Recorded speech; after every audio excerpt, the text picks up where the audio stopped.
Depuis le début de la campagne, pratiquement, on a assisté à un certain nombre vraiment d'actes, n'est-ce pas, de violence. Malheureusement, le gouvernement n'a pas bougé le plus petit doigt. Et je pense qu'aujourd'hui, s'il y a, disons, la violence est allée crescendo, de mon point de vue, cela est dû au laxisme, n'est-ce pas, de ce gouvernement-là, qui aurait pu prendre les devants quand Barthélemy et Abbas voilà, il y avait des accrochages entre leurs militants ici à Dakar. On aurait pu vraiment, le gouvernement aurait pu agir, mais on a laissé faire. Et finalement, c'est après Dakar, c'est Nioro, je crois, et ensuite Saint-Louis. Donc, pour moi, c'est dû simplement à l'impunité. Ça, c'est la première cause.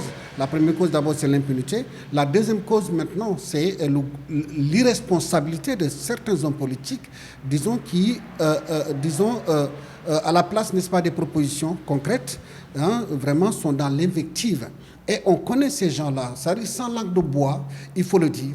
Aujourd'hui, le vrai problème vraiment de cette campagne électorale qui donne l'impression qu'il y a une certaine bipolarisation entre le PASTEF et, n'est-ce pas, disons, Samba Sakadou, c'est dû simplement à une chose, c'est un certain Barthélémy Diaz, qui aujourd'hui, depuis le début, a montré que lui, il est dans la perspective carrément violente.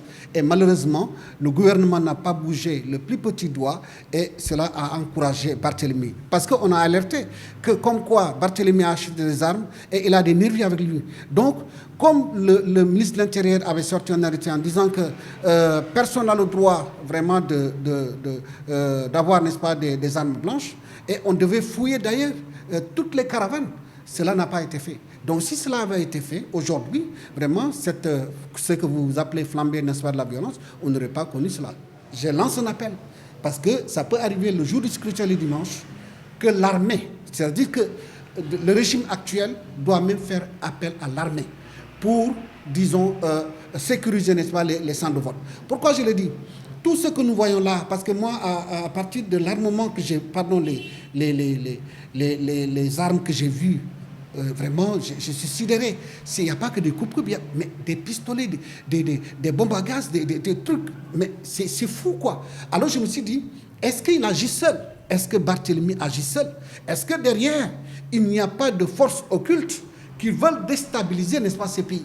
Et trouver des gens à l'interne qui vont les aider, n'est-ce pas, à y arriver. C'est pourquoi j'ai dit, un gouvernement doit être prévenant. C'est pourquoi moi je m'attends à ce que le jour du scrutin, que l'armée sorte vraiment pour assurer la sécurité, n'est-ce pas, disons, des centres de vote.